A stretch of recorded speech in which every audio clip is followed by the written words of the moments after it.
ETF index mutual funds నేర్చుకుని stock మార్కెట్లో రాణించాలనుకుంటున్నారా? వెంటనే ఈ నెంబర్కి కాల్ చేయండి.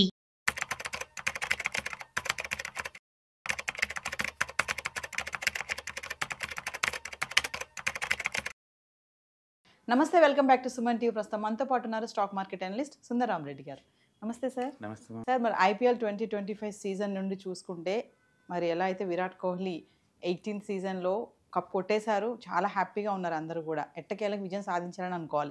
మరి అదొక పక్కన పెడితే IPL 2025 సీజన్ నుంచి చూసుకుంటే మరి ముఖేష్ అంబానీ 6,000 కోట్లు సంపాదించారని సమాచారం. మరి దీని నుంచి ఆయన ఎంత డబ్బు సంపాదించారు ఒక్కసారి మీ మాటలు. ఆల్మోస్ట్ 18 సంవత్సరాల వెయిటింగ్ అండి. అండ్ విరాట్ కోహ్లీ ఎంత సక్సెస్ఫుల్ కెప్టెన్ అందరికి తెలిసిందే. బెంగళూరుకి ఆ కప్పు రావడం కోసం ఆల్మోస్ట్ 18 years. రియల్లీ ఎమోషనల్ అనమాట చాలా మందికి. ఎందుకంటే ప్రతి సీజన్లో దగ్గరికి వస్తారు, బట్ వెనక్కి పోతాం. బట్ ఈసారి మాత్రం పంజాబ్ వర్సెస్ బెంగళూరు ఇద్దరు ఫస్ట్ టైం వచ్చారు. ఇద్దరు ఎవరైనా విన్ అయినా ఓకే అన్నట్టుంది అనమాట. బట్ మన సౌత్ వాళ్ళం కాబట్టి బెంగళూరు కలిపి ఫేవర్గా ఉన్నాము. ఫైనల్గా అట్లీస్ట్ దే గాట్ ఇట్ అనమాట. అండ్ కోహ్లీ కూడా చాలా ఎమోషనల్ ఫీల్ అయ్యాడు. అడ్జస్ట్ అందరూ ఇంకా ఎక్కువ ఎమోషనల్ ఫీల్ అయ్యారు. One of the most memorable finals అనమాట. అండ్ ఈ కప్పు గెలిచినందుకు బెంగళూరుకి వచ్చేది ఏముండదు, 30-40 crores తప్ప ఏముండదండి. ఏ మ్యాచ్ అయినా సరే మ్యాచ్ ప్లేయర్స్ కన్నా కూడా బ్యాక్గ్రౌండ్లో ఆడిచ్చే వాళ్ళు ఎక్కువ సంపాదిస్తూ ఉంటారు. ఒక సినిమాకి నిర్మాతలు ఎలాగనో అట్లా అనమాట. ఇక్కడ కూడా ముఖేష్ అంబానీ వాళ్ళు రైట్స్ తీసుకుంది, టెలికాస్టింగ్ రైట్స్ మొత్తం కూడా అనమాట. జియో హాట్స్టార్ వాళ్ళు అనమాట. వాళ్ళ వ్యూవర్స్ ఆల్మోస్ట్ 60 కోట్లకు రీచ్ అయ్యారు దాంట్లో. అండ్ స్లాట్ కూడా ఒక్కొక్క అడ్వర్టైజ్మెంట్కి 20 నుంచి 30 లక్షలు తీసుకున్నారు ఫర్ 10 seconds యాడ్స్కి. అవును, చాలా ఎక్కువ ఛార్జ్ చేశారు. లాస్ట్ ఇయర్తో పోల్చుకుంటే 30% పెంచారు రైట్స్. సో ఒకటి బ్రాడ్కాస్టింగ్ రైట్స్ మీద వస్తాయండి వాళ్ళకి అమౌంట్ అంతా కూడా. అండ్ రెండోది ఈ కమర్షియల్ స్పాన్సర్షిప్స్ ఉంటాయి భారీగా, వాటి మీద నుంచి అమౌంట్ వస్తుంది వీళ్ళకి. అండ్ నెక్స్ట్ స్టేడియంలో ఆన్ బోర్డ్స్ అవి అడ్వర్టైజ్మెంట్స్ ఉంటాయి కదా, బోర్డ్స్ అవి, వాటి నుంచి వస్తుంది. Plus mobile and other platforms advertisement మీద అక్కడి నుంచి అమౌంట్ వస్తుంది. అండ్ టీమ్ స్పాన్సర్షిప్ వాటి మీద నుంచి అమౌంట్ వస్తుంది.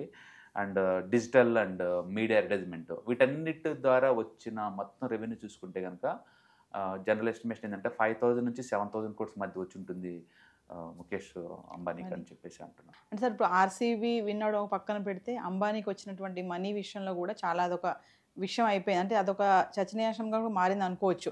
అంటే 6 కోట్ల నుంచి 7 కోట్ల వరకు వచ్చిందని చెప్తున్నారు కదా ఇన్ఫర్మేషన్. బేసికల్గా ఏంటంటే ప్లేయర్స్కి ఫ్రీ డిపెండ్ అమౌంట్ ఏదైతే ఉందో అదే వస్తుంది. సో విన్నర్ కాబట్టి వీళ్ళకి 40 crores వచ్చి ఉండొచ్చు. సెకండ్ విన్నర్ కాబట్టి ప్రీతి జనతా టీంకి ఒక 17 కోట్లు 20 కోట్లు ఇస్తారు అంతే, వాళ్ళకి ప్రైజ్ మనీ అంతే కదా. బట్ ఒరిజినల్గా గేమ్స్ మొత్తాన్ని టెలికాస్ట్ చేసింది జియో హాట్స్టార్ వాళ్ళు లాస్ట్ 5 years కోసం రైట్స్ తీసుకుంది, భారీ మొత్తం పే చేసి తీసుకున్నారండి. ఇండియా అంటే క్రికెట్ అంటే పడిచేస్తారు, ఆ విషయం అందరికి తెలిసిందే. అందుకని వాళ్ళకి 45 daysలో టెలికాస్టింగ్, స్టేడియం ఇన్సైడ్ వాటికి, ప్లస్ మొబైల్ డిజిటల్ ప్లాట్ఫామ్స్కి అండ్ హాట్స్టార్ వ్యూవర్షిప్ పెంచడానికి, వీటన్నిటికీ బిజినెస్ వైజ్ చాలా యూజ్ అయింది అనమాట వాళ్ళకి. స్పోర్ట్స్ వరల్డ్ వైడ్గా one of the most profitable business అండి వరల్డ్ వైడ్గా. చెప్పుకోవడానికి అది నాన్ ప్రాఫిట్ ఆర్గనైజేషన్ అంటారు కానీ one of the most money making mission అనమాట అది. పర్టికులర్గా ఇండియాలో క్రికెట్ అనేది హ్యూజ్ మనీ అనమాట. అందుకే మీరు ప్రతి స్టేట్లో చూడండి, ఆ క్రికెట్ అసోసియేషన్ ప్రెసిడెంట్ పోటీకి అందరూ పొలిటీషియన్లో పోటీ పడతారు. చిన్న చిన్న వాళ్ళు కాదండి, సీఎం స్థాయిలో పోటీ పడుతుంటారు. దానికి ఉన్న క్రేజీ అలాంటి క్రేజీ అనమాట. సో ఇండియాలో cricket is equal to money అండి. ఒక్కసారి బ్యాట్ పట్టుకున్నామంటే, నేషనల్ టీమ్ సెలెక్ట్ అయ్యామంటే స్పాన్సర్స్ పరిగెత్తుకుంటూ వస్తారు. యాడికి 2 కోట్లు 5 కోట్లు 10 కోట్లు ఇచ్చి మరీ తీసుకుంటూ ఉంటారు. అందుకని క్రికెట్కు ఉన్న హవా వేరు. సో వీటిని మేజర్ స్పాన్సర్స్ జియో హాట్స్టార్ కాబట్టి న్యాచురల్గా వాళ్ళకి ఎక్కువ అమౌంట్ వస్తుంది అన్నమాట. నిన్న జరిగిన మ్యాచ్ వ్యూవర్షిప్ అయితే 60 కోట్ల వరకు ఉంది కదా సార్. అంటే దాని ఇంపాక్ట్ కూడా ఈ అంబానీ వాళ్ళ ప్రాఫిట్ దానికి కూడా ఉంటుందా కంపారిజన్? డెఫినెట్గా, ఎందుకంటే ఎక్కువ వ్యూవర్షిప్ మీన్స్ ఎక్కువ టీఆర్పీ రేటింగ్. టీఆర్పీ రేటింగ్ ఎక్కువ మీన్స్ ఎక్కువ యాడ్ ప్రైస్ అనమాట. అందుకని మిగతా మ్యాచెస్లో ఆడినట్టు ఇచ్చిన ప్రైస్కి దీనికి ఎవరండి ఎక్కువ అమౌంట్ పే చేస్తారు ఈ టైంలో 10 seconds యాడ్స్ కూడా. అండ్ ఇది రిపీట్ అవుతూ ఉంటుంది నెంబర్ ఆఫ్ టైమ్స్. ఇంకా రేపు రీటెలికాస్ట్ చేస్తూ ఉంటారు కదా, అట్లా ఇంకా చాలా ఎక్కువ వస్తుంది. బేసికల్గా ఇండియాలో క్రికెట్ మోజ్ ఎక్కువ కాబట్టి స్పాన్సర్షిప్ కాస్ట్ ఎక్కువ ఉంటుంది వీటిలో. సో టెలికాస్టింగ్ రైట్స్ అనేది జియో దగ్గర పర్మనెంట్గా ఉండిపోతాయి కాబట్టి వాళ్ళకి ఇది బెనిఫిట్ అనమాట. చాలా పెద్ద బిజినెస్ ఇది బేసికల్గా. ఓవరాల్గా అంటే ఈ RCB మ్యాచ్ విన్ అవడంతో ముఖేష్ అంబానీ యొక్క ఏమంటారు ప్రాఫిట్ కానీ ఇదంతా ఎంత పెరిగింది అనుకోవచ్చు no total Mukesh Ambani RCB win అయినా పంజాబ్ విన్ అయిన సంబంధం లేదండి. లేదు ఐపీఎల్ 5,000 కోట్లు అయితే మాత్రం ముఖేష్ వాటాలో చేరిపోతాయండి. ఎందుకంటే ఎండ్ ఆఫ్ ది క్రికెట్ గెలిచింది అక్కడ. ఏ కంపెనీ గెలిచిన సంబంధం లేదు, ఎండ్ ఆఫ్ ది క్రికెట్ గెలిచింది అంతే. అంటే వాళ్ళు చాలా సైలెంట్ గా చాలా హెవీగా ఇన్వెస్ట్ చేసుకుంటూ పోతున్నారు స్పోర్ట్స్ లో. ఇండియన్ ఒలింపిక్ అసోసియేషన్ లో వాళ్ళ మిస్సెస్ చాలా కీలకం, అండ్ ముంబై టీమ్ కి కీలకం, అండ్ పెద్ద పెద్ద స్పోర్ట్స్ కాంప్లెక్స్ వాళ్ళు కడుతున్నారు. అండ్ రిలయన్స్ వాళ్ళు చాలా స్ట్రాంగ్ గా ఉన్నారు ఆ ఏరియాలో.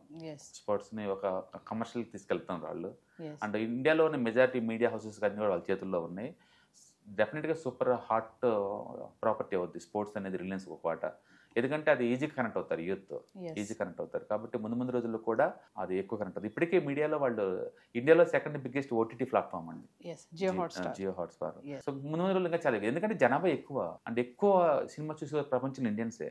నచ్చితే 10 సార్లు కూడా చూస్తుంటారు వీళ్ళు. అందుకని సినీ కల్చర్ ఎక్కువ, ఎంటర్టైన్మెంట్ మీన్స్ వీళ్ళకి మూవీ కాబట్టి ఓటీటీలో, డిజిటల్ మీడియాలో, స్పోర్ట్స్ లో అన్ని రంగాల్లో జియో రిలయన్స్ ముందు ఉంటారు. జియో ప్లాట్ఫామ్స్ అన్నిటి కూడా క్రేజ్ బాగానే చాలా వస్తుంది ఆటోమేటిక్ గా. వాళ్ళకి బ్రాండ్ ఇమేజ్ పెరుగుతుంది. స్పోర్ట్స్ లో వాళ్ళే డైరెక్ట్ ఇన్వాల్వ్ అయ్యారు కాబట్టి వాళ్ళు ఉంటుంది. కాబట్టి క్రికెట్ ఎవరు విన్ అయినా ఓడిపోయినా Mukesh Ambani going to make the money.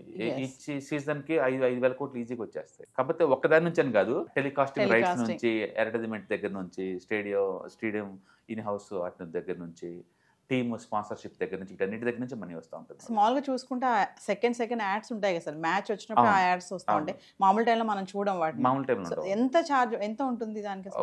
ఒక 30 to 40 lakh ఉంటుందండి 10 seconds యాడ్స్ కి. 10 సెకండ్ యాడ్స్ కి ఎందుకంటే వ్యూవర్స్ 60 కోట్ల మంది చూస్తున్నారు. జస్ట్ బ్యాట్ మీద ఎంఆర్ఎఫ్ పెడితేనే 2-3 కోట్లు ఇస్తారండి బ్యాట్మెన్ కంటే. ఊహించుకుని ఎంత పెద్ద క్రేజీ.